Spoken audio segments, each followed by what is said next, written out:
سكريم يبقى أفضل فيلم رعب في العالم، نزل في 1996 وعمل سلسلة لسه شغالة لحد دلوقتي. هدف الفيلم إنه يكسر كل القوانين والتوقعات بتاعت كل أفلام الرعب اللي كانت بتقع في الفترة دي. ولما نزل الفيلم والناس شافت قصة الفيلم الواقعية اللي بتخوف بجد، عشقة الفيلم وشخصياته. لكن رغم نجاح وجمدان فيلم سكريم، السكريبت العظيم اللي عمل الفيلم التحفة ده وراه قصة حقيقية مرعبة جدا.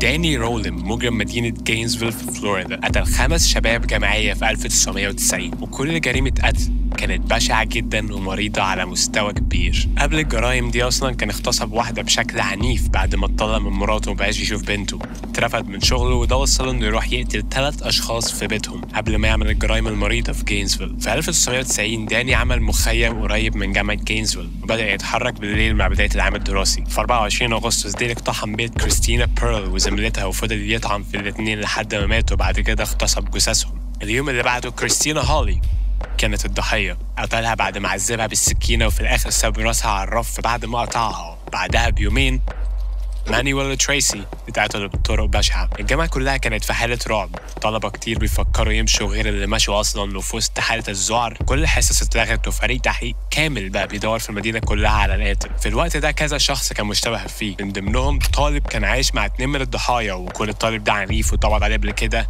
بقى المشتبه الرئيسي للبوليس، لكن ملوش أي أدلة ضده فسابوه. كل ضباط المدينة كانوا ساعتها بيدوروا على القاتل اللي كان ساعتها مسجون أصلاً. في سبتمبر داني سرق محل والبوليس لحقه بعد ما خبط عربيته في عمود وقبضوا عليه، لكن ما عرفوش إن هو المجرم إلا بعدها بسنة لما ربطوا تحاليل DNA في مسرح الجريمة بتاع داني. بعدها اتقبض عليه واتحكم عليه بالإعدام، لكن مش قبل ما تعاون مع صحفية في عمل كتاب The Making of a Serial Killer اللي فيه بيصفوا حياة داني والحاجات اللي حصلت له في طفولته اللي وصلته للي هو فيه. واضح جداً إن داني رولين كان مريض نفسي. 2 دكاترة نفسيين طلعوا قالوا كده في محاكمته، لكن ده مش عذر للجرائم المريضة اللي عملها ولا حتى أثبت إنه ما كانش في وعيه ساعتها. وفي الآخر خالص داني رولين انتهى ووصل لآخر الخط.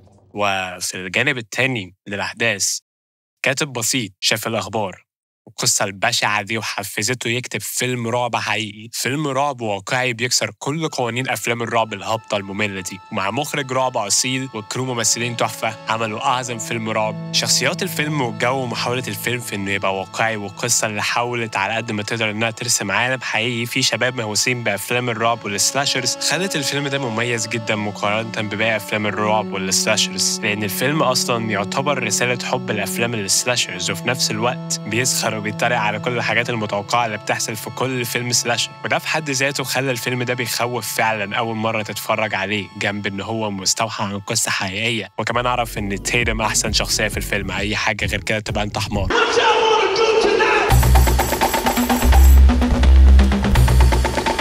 Provide a new coffin. You don't seek murder like this often.